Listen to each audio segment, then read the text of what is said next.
CFO is no more a financial custodian now anymore for a Correct. staff. Rather, he's moving across into so many strategic decisions, including technology, including many more things as moving on. So Akshay and I, we keep chatting that we said what's happening to those traditional functions of a CFO. Is it Yeah. getting automated on that side, and the CFO is more looking at those newer aspects of things? And maybe thought we'll have a kind of a free-flowing conversation today with you, and seek your reports on what do you really feel, and see this function overall moving. Sure, sure. Very happy to share, because I have now what, over 30 years of working experience. So in some sense, you could say, been there, done that, seen it all. But I wonder, after having gone through the last 6, 8 months, that can anybody actually say that he's, been there, done that? Just as one thought 8, 9 years, 8, 9 months back, that we are going at some kind of a steady pace of change, comes a event like COVID, and that turns everybody's life upside down, including the CFOs. So obviously, I don't know how you want to handle But the yeah, conversation. Yeah, correct. So maybe I can just add on a couple of things also, yeah, Sandeep. But I understand the pandemics kind of hit most businesses. yeah, Maybe Crompton Greaves is probably not one of those. I mean, I'm sure it has been hit, but with all the yeah, results that are coming up, the number seems to be only going up and up and up, and that's also for a lot of other companies in this industry. So yes. how? I mean, uh, is it? So one, I want to, very curious to understand what do you think have been the major impact. So if it's not the financials, and where do you see the biggest impacts of this pandemic on your business per se? And then if we were to move on, as a follow-on question, is what do you think would be your lessons as a CFO from this pandemic? So I think what it has impacted. So I'll try and segregate and maybe look at what only impacted us, rather than what would have impacted everybody. We all know, right? So obviously, initially it started with the whole supply chain getting choked, which therefore impacted. So I think the way we looked at it internally was that the first couple of months was when the supply side was artificially choked, because the government had imposed the lockdown. Yeah. And I think that impact on demand was a consequence of the supply side getting choked, because till then demand was absolutely normal. Everybody was whoever had a business had a business, whoever had a job had a job. But I think what we found particularly, and I'll call out maybe one or two things that we realized, that uh, as a company, uh, historically we had been very asset light, Yeah. and that maybe has a legacy reason, because when this was part of the old company, Crompton Greaves Limited, they didn't have cash, so they invested no money in the business. As a result, all growth had to be sourced through third party vendors. So as a result, the reliance that this company had on a large number of small third party vendors was immense. Everything had to be bought. There was no concept of make in this company. And as the lockdown unfolded, and more importantly, as the unlock process started, we figured out that this process of managing maybe 70, 80 finished good suppliers and maybe equal number of small raw material vendors was nightmarish. I mean, the amount of headache that our supply chain guys had to go through to try and get the manufacturing and the finished, I mean, the to get the goods ready for sale was huge. Right. Uh, and this is something that our board had been telling us even earlier.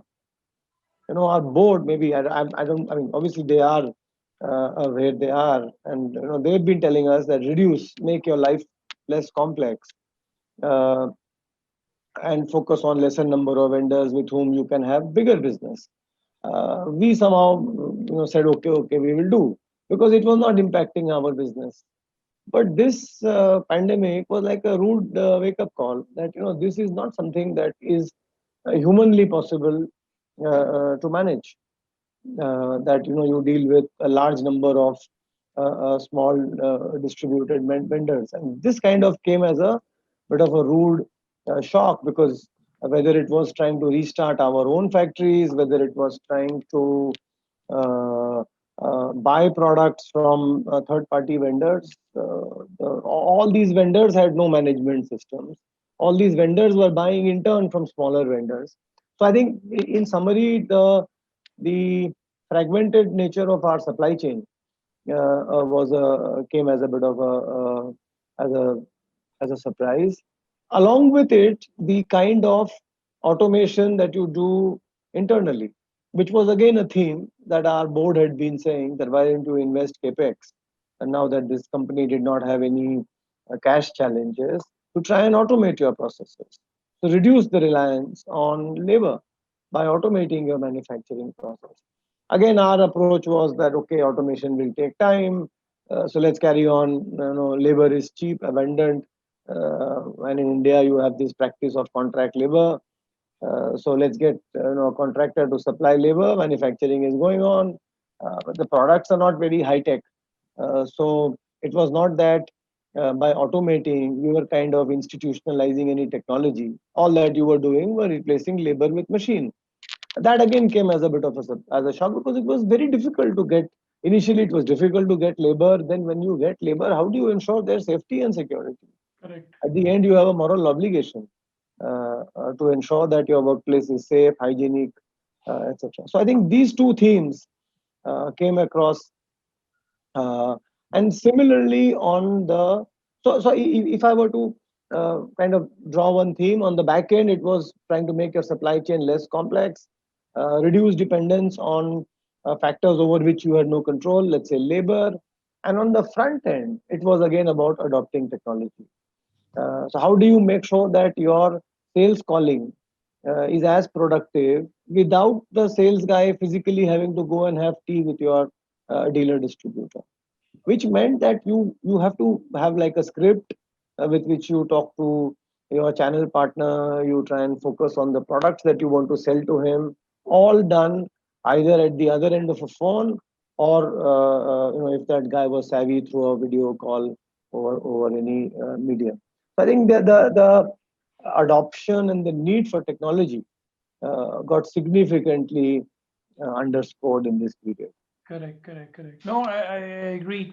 I think sometimes, we change when there is actually no option. Correct. You're Correct. forced to change, and this is what has happened also, where all this needs got just accelerated.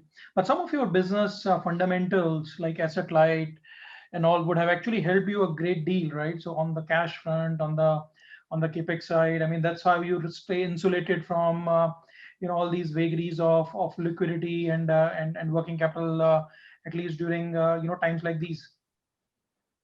So working capital was never a big challenge for us, because Exactly. we had always worked on negative working capital. Exactly. Again, Exactly thanks the point. to, yeah.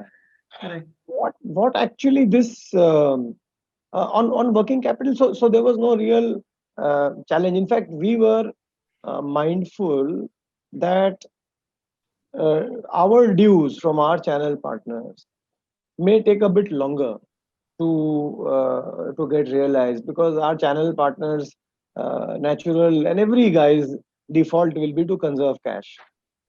We were also doing it, but the channel partner did not have any societal obligation. We had a societal obligation to ensure that at least our vendors we continue to pay.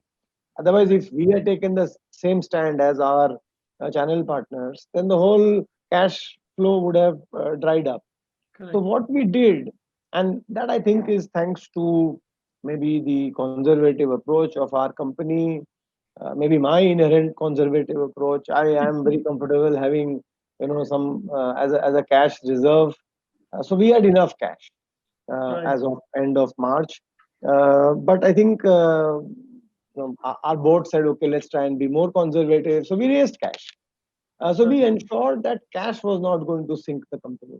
Something else may have, but not cash. But Right. what we did with the cash was that we ensured that our vendors got paid. Even though our distributors or channel partners were taking longer to pay, but in the first few months, April and May, so that at least, at that end, his fact, otherwise they would have gone belly up had you not, given them enough liquidity. Those guys would have gone under. Right. So what do you think, Sandeep, that, if you were to talk to, let's say, a larger finance community, given your 30 years of experience, Yeah. dabbling across multiple roles in finance, I'm sure, what do you think would be that one lesson that you would want, the larger finance community to learn from this pandemic? Or what is it that what has been that downing on you, that this is something that you would do or you would not do, as you go along? So a couple of things, certainly. I think uh, first and foremost, and this is something that we actually dealt with it even when demonetization happened. And what we believe and what I personally believe, that the agility of your response is far more important than the accuracy of your forecast. Otherwise, what tends to happen is that people get paralyzed in situations like this, and they are making scenarios. Okay, which is good. It's good to make scenarios, make best case, worst case, as many cases as you can, thanks to Microsoft. But I think what is important is that you have to act, Correct. because very often these scenarios either lull us into a sense of panic or some sense of comfort. My personal belief is that it is very important to have an agile response to whatever happens. Act. Don't go into a feeling of shock that, my God, I never planned for it. I never anticipated it. Things happen. I mean, these are in a in a in a in the textbook of any risk manager, of a risk person. This would be that scenario where probability will be very low, but the impact will be very high. And these are cases that all managers ignore, because probability is low, so it can't happen to me. Impact is high, but yeah, it's not something that can happen to me. But Correct. when it happens, when the things unfold, it is equally important to plan, but it's as important to act. So my belief has been that be very agile in your responses. We did that when demonetization happened, and we did that when this pandemic happened. And I think when I reflect back on maybe internal discussions, be it with the management team or with the board, every time the situation was changing. We were having board meetings every month, and the ground situation in that 1 month had changed. Absolutely, totally changed. So obviously, whatever simulation you've done a week back is useless, right? So it is important as how you are seen to act. So Correct. that will be one lesson that I would like to share. The second one, of course, is trying to make your own everything, all your processes simple, because this is what this pandemic showed us, that if you had very complex processes, they will fail. We found our supply chain having its own challenges. If we had uh, this was something that we were doing for the last, I think, 2.5 years, and that held us in very good stead, which was to digitalize all, at least in my domain. So I have responsibility for finance, legal, and secretarial. In all the three domains, try and digitalize everything, so that you are not dependent on people, and what we realize now, that you can work anywhere. So our 100% of our legal processes are digital. 100% of the secretarial function is digital. Accounting is digital. Last year we invested in, some we did a bit of like a pilot on trying to get some dashboards in place. Those stood us in very good stead here, because suddenly you were able to not only get data, but you were able to get information, and that information was actionable. Because the problem that with most at least finance people is that they're very comfortable with large volumes of data, but at the end of the day they don't know what is the data saying, what is the actionable insight that is coming from all these zillions of data that is floating around. So we had invested 12 18 months back on some dashboards at least to drive the basic processes that helped us. So I think that is another lesson and learning, that reduce dependence on people. And I think the only way today you can do it is either through technology as well as through these kind of Right.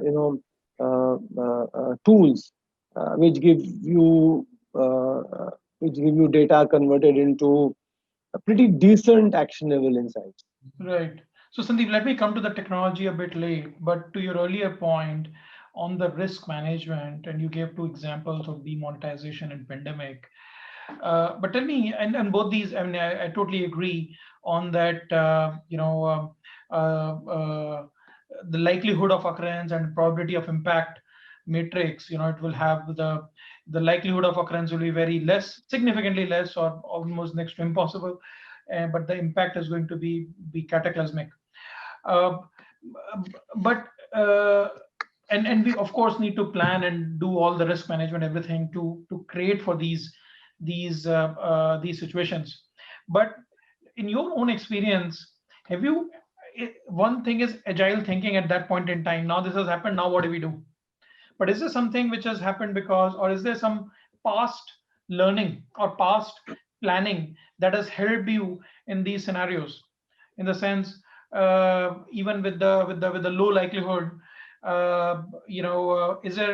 is there any of your risk management plan, or is there any plans that you've had to manage, let's say, this in a BCP situation? I spoke with so many other CFOs and so many other CEOs, and everyone said that the BCPs that they had, all of them, they failed, and they failed miserably because nobody thought about it.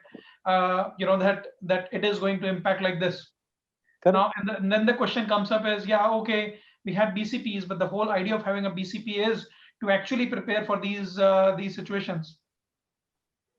No, you're right. So I mean, we did not have any benefit of hindsight in Right. this case, because my experience is that these BCPs are all once written, then forgotten, consigned to either now.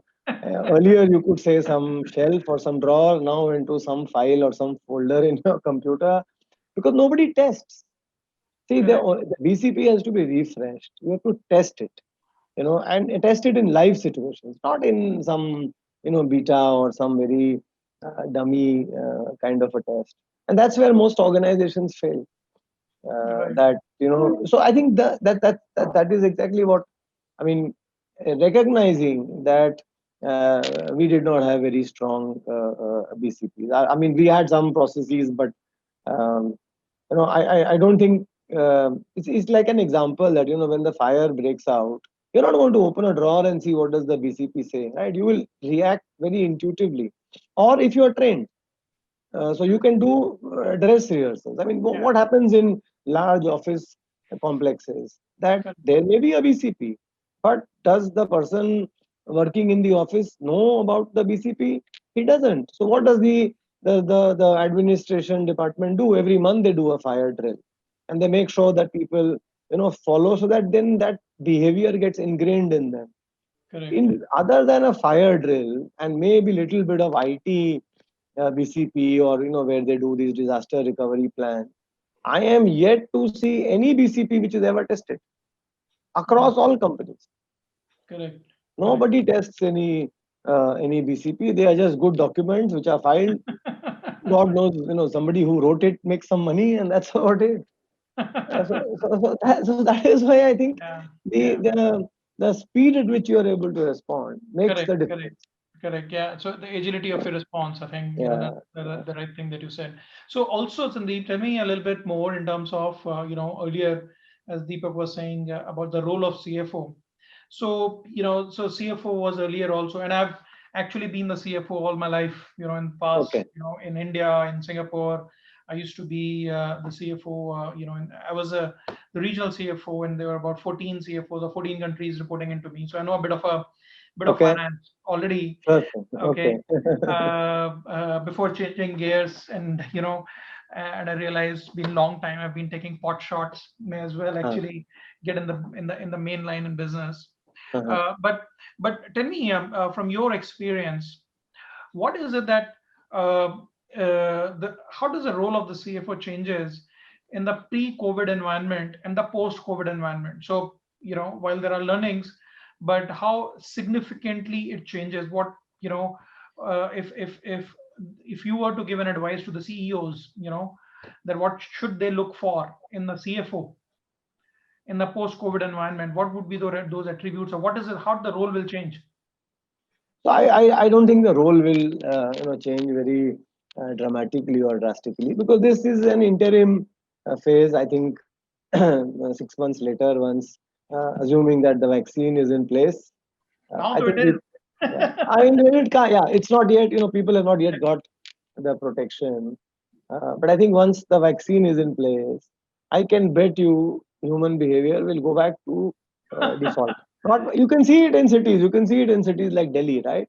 Yeah, yeah. Where people are all back to doing what they were doing, because it's very difficult to in 1 year or 6 months to get people to change.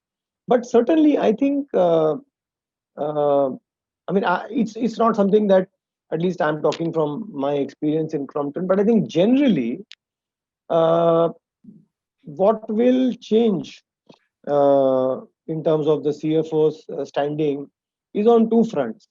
One, I think companies and businesses will realize even more the importance of cash. I think Right. everybody realized, everybody says cash is king, etc., etc. But I think in this period, at least in the first 2 3 months, when companies didn't know whether they will have money to pay their employees, forget about vendors. That hit home the point that you have to manage cash Correct. judiciously.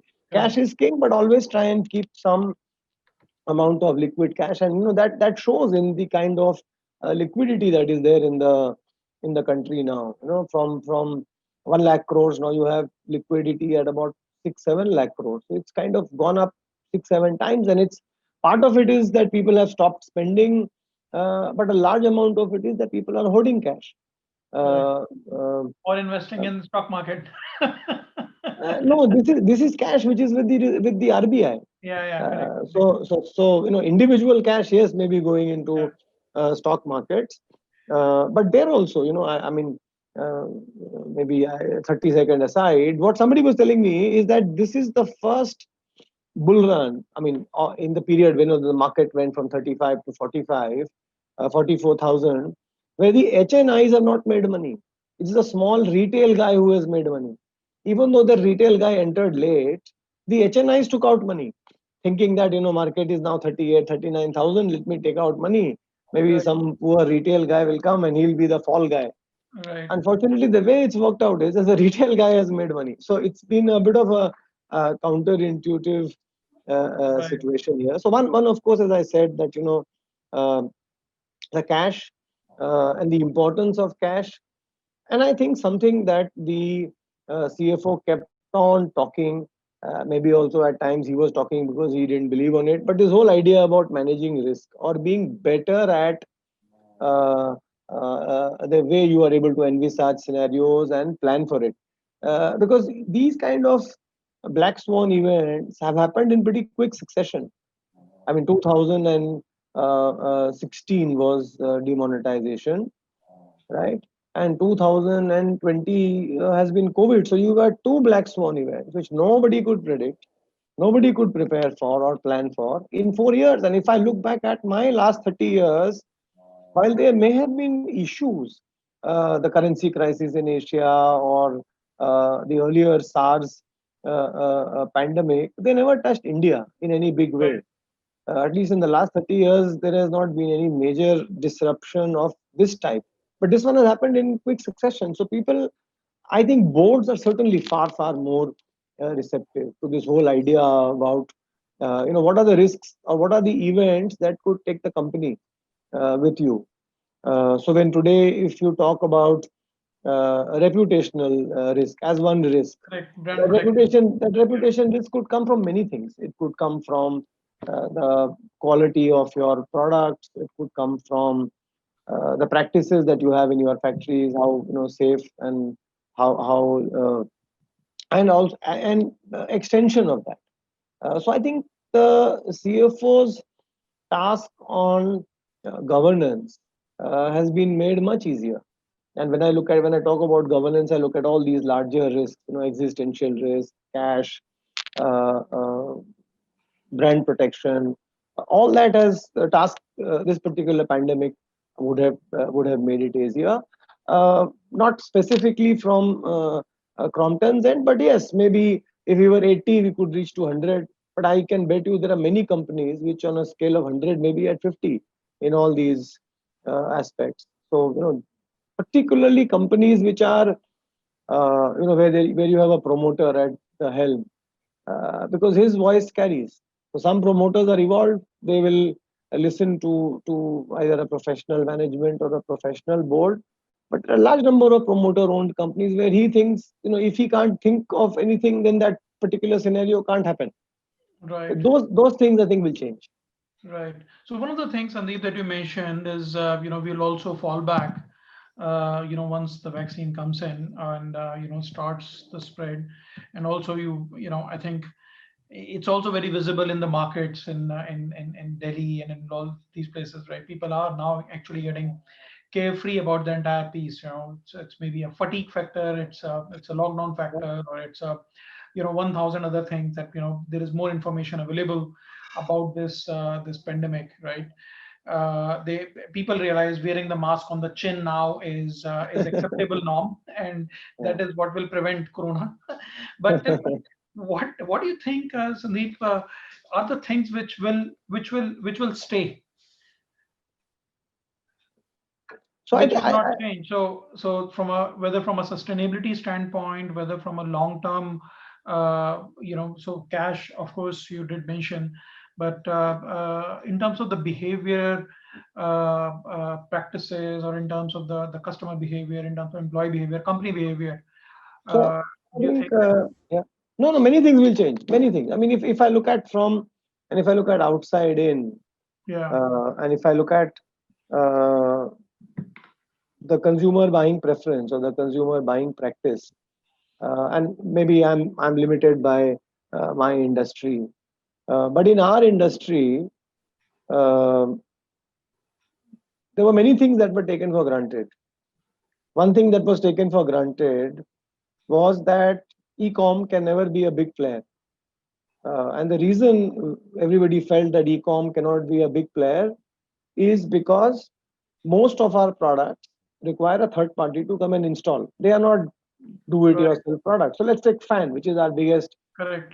business, a ceiling fan. You and I, if we were to buy a ceiling fan, we won't be able to install it Right. ourselves. Correct. And therefore, e-com was not a preferred way of buying it. So the preferred way was go to your neighborhood retailer, place the order, and he himself will send one electrician who will come to your house, install the fan. Two things happened. The neighborhood retailer shut shop, at least in the peak of summer, and therefore there was no electrician available. So we felt that demand is now gone because there is Right. no way. But what we realized was that it was possible if everybody worked in collaboration to have a way of delivering the product direct to the consumer. Now in India, it's an unheard of model that from a company manufacturer to consumer, how do you do direct delivery? Today, the only delivery options were Amazon. You place on order it on Amazon, and it will get delivered to your house. Right. Now, what has happened is that not only has the relevance of e-commerce increased, okay, so if e-commerce or if Amazon, Flipkarts of the world were maybe 2-3% of our turnover, they have become 4-5% of our turnover. But that's still not addressing 100% of the demand. So now it is forcing companies for like us, and thanks to, of course, technology that is available, to think of models which are direct to consumer. And these models are models which don't only rely on Amazon and Flipkarts of the world to be the fulfillment agents. And I'll try and give you a hypothetical model. It's not a model that we have put in place, but it's one of the thoughts that is going through our mind. Is that, let's say I want to buy a fan, or you want to buy a fan. What would you do? Either you will go and search in Google, or you will search in Amazon, whichever search engine that you use. Uh, Now we would like any search engine that the consumer uses should throw up Crompton as the first preferred choice. Now, moment the consumer clicks, it should take him either to our website or to some other virtual market where he can make his brand choice or product choice. Yeah, I want this particular fan, this brand, this size, this color, etc., etc. So he has now decided that for my living room I want this fan, for my bedroom I want this fan. Then the same search engine should tell him which are the 2 3 stores in his neighborhood who have that product. That is also doable. Now, and then we have to enable him to buy it from that store, because we are not thinking of a system where our current traditional retail channel gets excluded, because that's not going to work. You cannot have Amazon catering to 100% of the demand. So he then does the purchase from the local neighborhood retailer. Now the retailer, now he's sitting in his house, the consumer, and he doesn't want to go out and even take delivery. Then let's say companies tie up with some last mile delivery solution providers, let's say Dunzo or a Swiggy or whatever, and the fan gets delivered to your home. And then you have a tie up with some intermediary, because the fan will require an electrician to come and install it, who comes to your home and installs it. Now on paper, this model can be done. It's not an impossible model to think of. With some effort, today the whole thing is broken, so a consumer can still do it, but it's not a very pleasing experience, and he has to make many clicks. But if I as a company can create a direct to consumer model which keeps all existing stakeholders in business, then I have a winning proposition. So I think this change in consumer behavior is permanent. It's not going to change. Obviously, it will not become 100%, but a large number of consumers, if given the choice of doing this particular model without any major hassle or hiccups, they would opt for it. Yeah, Uh, no, you're right. I yeah, remember, the CEO of Domino's once said, we are an e-commerce company that, by the way, also delivers pizza. yeah, correct. And I think we are gradually getting in that zone. So what you talk of is of creating a marketplace, aggregators. So the retail aggregators could come in, and the inventory. The other day we were talking of to another CFO. So he's Yeah, trying to again doing the same thing. So that inventory which is available at all the whether the dealer, distributor, retailer level, could all come together in one and could be available for the consumer to pick and choose from. Otherwise, then you correct. are actually maintaining inventory at every place. And if you are able to select that, and then what you're talking of is, of course, with an added element of an installation of another of a company by which needs to be done, then of course it's a e-commerce marketplace that you would have created. So yeah, Correct. I think that's the right way. Most of the companies are thinking towards it. So very Correct. interesting, very interesting, and direct to customer. Yeah. So on the marketplace, that is a change that is happening. I think this whole thing about becoming more digital, and digital is a very loosely and misunderstood word, because digital for what? I think that is the question that people need to ask, because at the end, whatever you do behind digital is an investment, and Correct. companies must get a return on investment. Otherwise, this will become a fashion. So Correct. for us, digital is being able to do the same thing with as less human interface as is possible. Uh, so as I was explaining to you that our entire legal department is today digital. We are a very small company. We are only a 5,000 crore company. But we are looking at a digital solution to legal, where it will become like a self-service.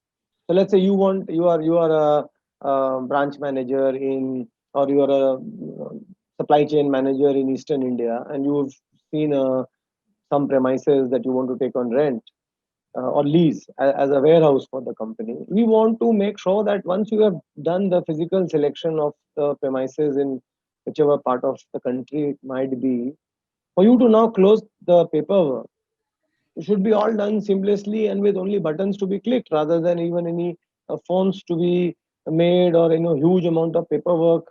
Paperwork you may still have to go through, because when you go to the registrar's office, you will have to still get an agreement stamp. But that's about the only paper that should flow.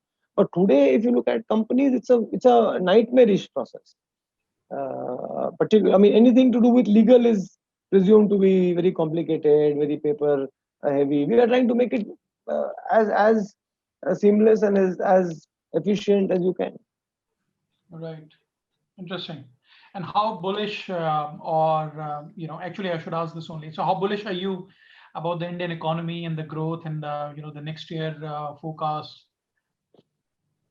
So I think next year, we will sail through, because numbers optically will look very nice, right? Because I am not worried about 21, 22, because if you've declined by 8% this year, even if you grow by 8% next year, you're back to March 20 kind of levels, right? So you've had 2 years without any growth, and which is a very, very heavy price to pay for a country like India. I think it is important as to what do you do, and what is it that the government is going to do to make doing business in India still simple.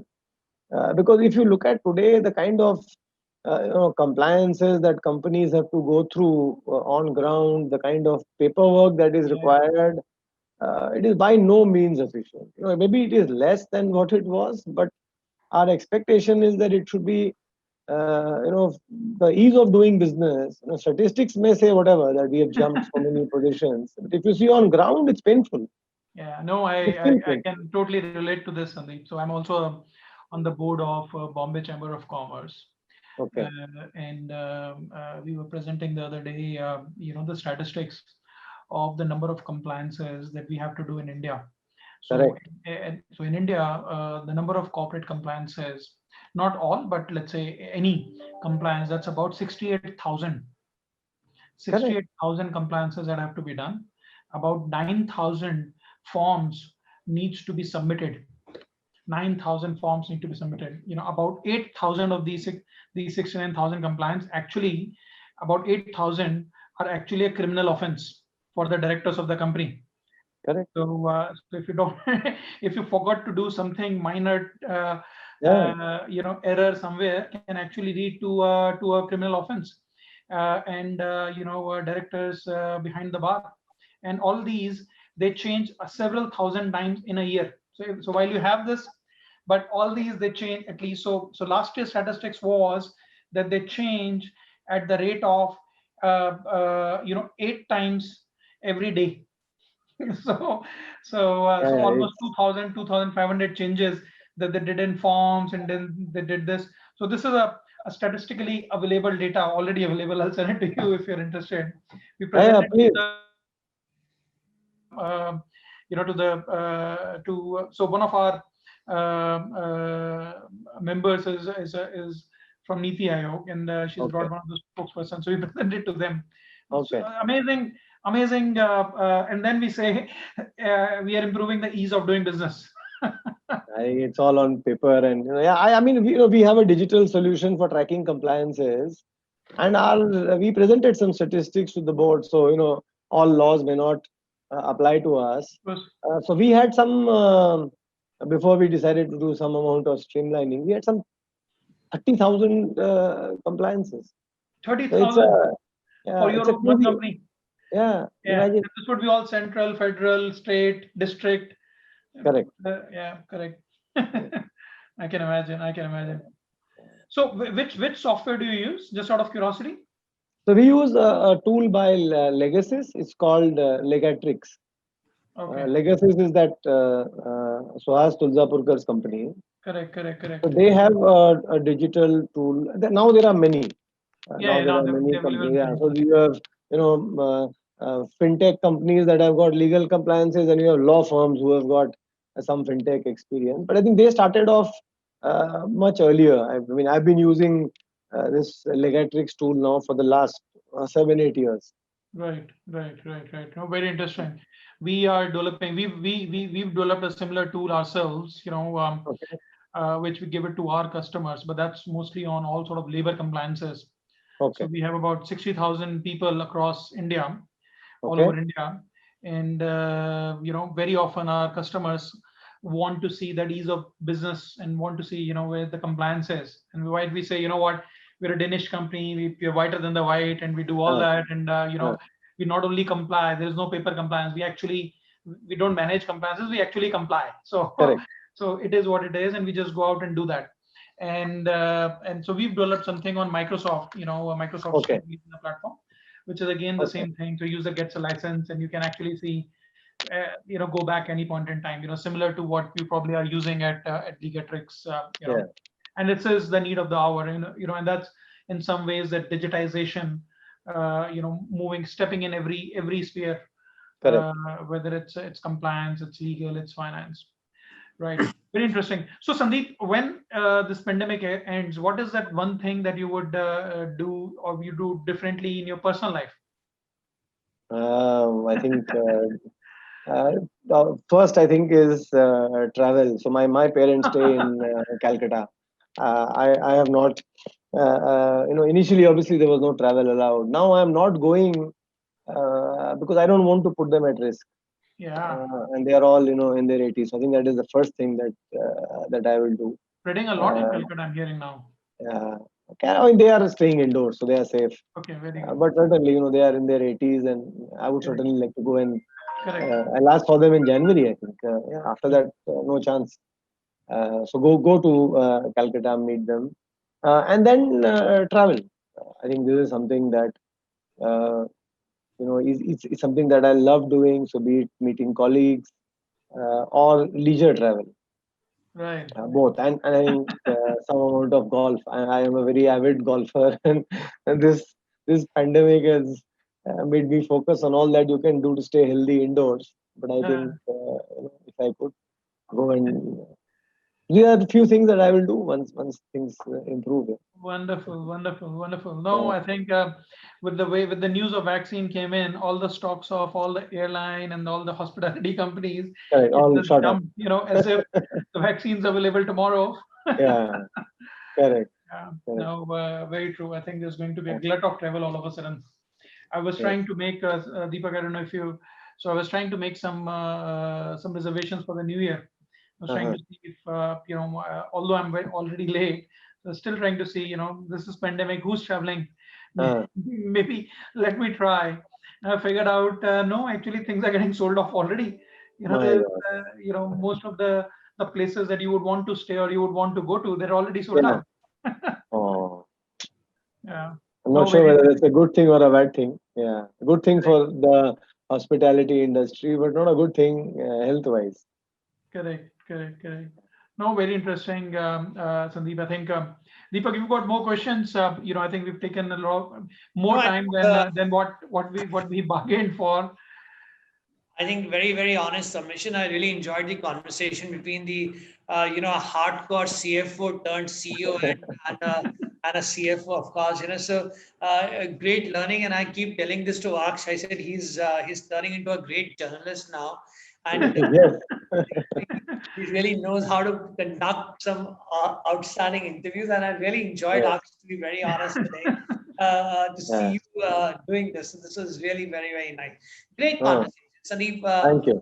some wonderful learnings, I must say, and it was also very heartening for me to see that, two of the CFOs and CEO, of course, the Yaksh side, talking more about technology in this conversation in such a big way. And I'm just saying that,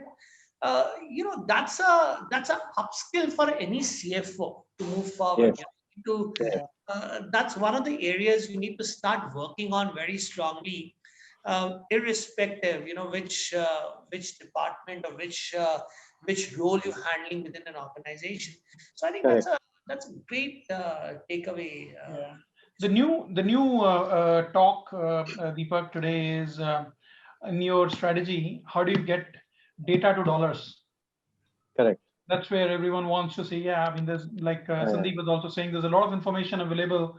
What's Yeah. the Yeah. best way to use that data? And Correct. that, if you were to digitize and you were to do things and to do that analytics, how can you put it to the right use and really make it worthwhile, maybe from a P&L and from the business and from the shareholder value, then it will. So really, what's your path from data to dollars? Correct. Absolutely, So absolutely. I'll tell you what we used to do. I mean, or we continue to do. I've always believed that digital is not. I mean, technology is not an end in itself, right? You have to monetize it. If you have not Correct. monetized, then it's a hobby, right? So what we insist on any digital proposal that comes is show a business case. Now that business case need not always be in terms of NPV, IRR, but there must be some metric that you should be able to move the needle on, right? It could be Correct. customer satisfaction, it could be anything, right? It could Correct. be even a non-financial measure, and it is then for us to make sure that the non-financial measure converts into a financial metric. But we Correct. insist on business case, even if it is a 10 lakh, 15, 20 lakh investment. First, show me the money. And it's not Correct. done because one wants to be a bit hard in terms of sanctioning such investments, but you need to ensure that you don't spend money injudiciously. That's all. Yeah. Right. Right. No, Right. very true.